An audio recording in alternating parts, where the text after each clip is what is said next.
साधना भी ज़रूरी है कि शरीर से शुरू हो, क्योंकि बिना इस यंत्र को व्यवस्थित किए आगे कोई भी नहीं बढ़ सकता।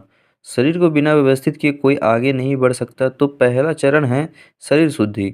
शरीर जितना शुद्ध होगा उतना अंतस में प्रवेश में सहयोगी हो जाएगा। शरीर शुद्धि से क्या अर्थ है?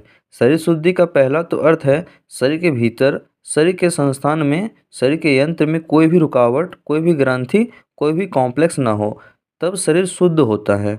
समझे? शरीर में कैसे कॉम्प्लेक्स और ग्रंथियाँ पैदा होती है। अगर शरीर बिल्कुल निर्ग्रंथ हो, उसमें कोई ग्रंथि ना हो, उसमें कोई उलझन ना हो, शरीर में कहीं कोई अटकाव ना हो, तो शरीर शुद्ध स्थिति में होता है और अंतस प्रवेश में सहयोगी हो जाता है।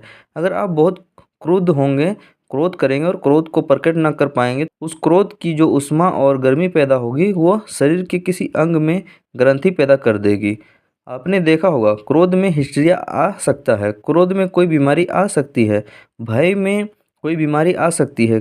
अभी जो हमारे प्रयोग चलते हैं स्वास्थ्य के ऊपर, उनसे ज्ञात होता है कि 100 बीमारियां में कोई 50 बीमारियां शरीर में नहीं होती, मन में होती है।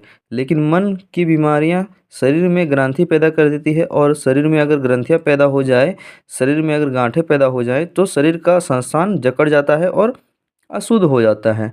तो शरीर शुद्धि के लिए सारे योग ने, सारे धर्मों ने बड़े अद्भुत और क्रांतिकारी प्रयोग किए हैं, और उन प्रयोगों को थोड़ा समझना ज़रूरी है। और अगर अपने शरीर पर आप करते हैं तो आप थोड़े ही दिनों में हैरान हो जाएंगे, ये शरीर तो बड़ी अद्भुत जगह है, बड़ी अद्भुत बात है।